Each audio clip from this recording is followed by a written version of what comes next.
Well, hello, it's Mark Lanier with your video thought for the day. So this morning I was thinking through some things and I realized that most of us are pretty good about living in the moment. It's easy for us to live in the moment and the immediate future. I mean, think about the moment. We know what's happening right now. We're living it. So if things are going well, we enjoy it. If things are a challenge, we struggle through it. If things smell of doom, we worry about it.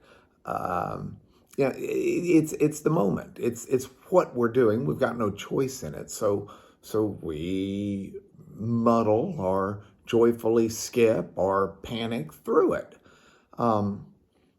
If this moment's thrilling, I'm excited by it. That's just it. We experience the present in whatever frame of mind we have, minute by minute, as it passes by.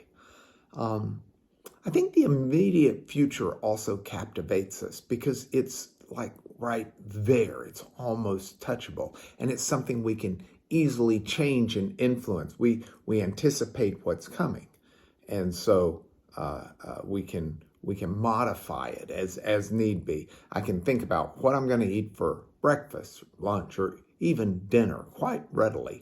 I think about what time I get started at work or what time I get off work, or I'm sure back in the day what time school started or what time it didn't start. What summer, the rest of summer is going to look like. The immediate future is stuff that we can contemplate and deal with. We can make plans for the weekend and then look forward to them.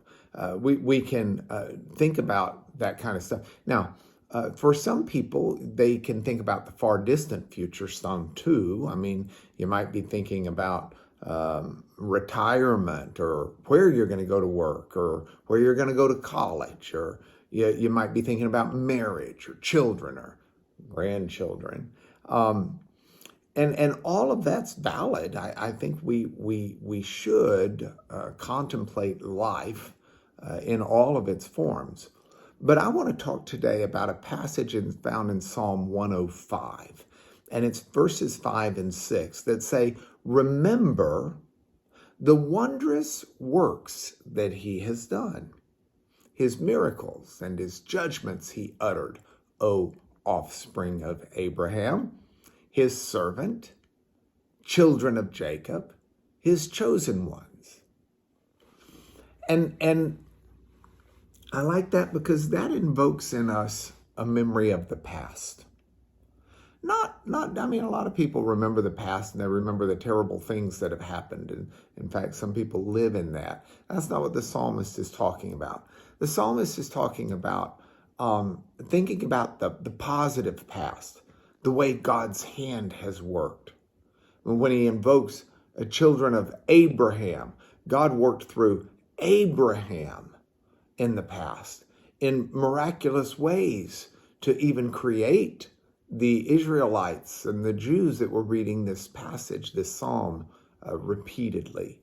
God has worked not just through Abraham, though. It wasn't just some massive work of antiquity, but through his children, through his children's children, his offspring, all the way, his chosen ones, all the way up through the current.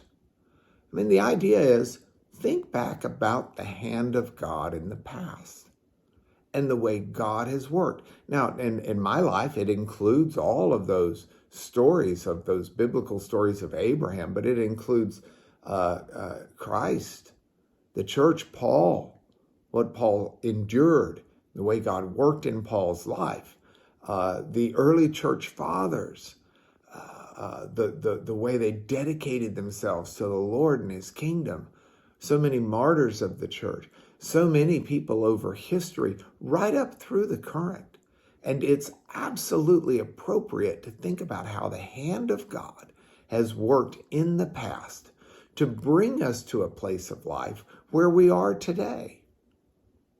And I like that because as I reflect on the hand of God writing in the past, it better helps me see the hand of God writing in my present and in the near future.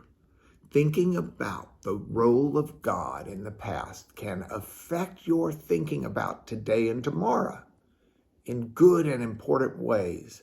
I want to more readily see the hand of God at work. I want to consider what he's doing and how he might use me. I hope you do as well.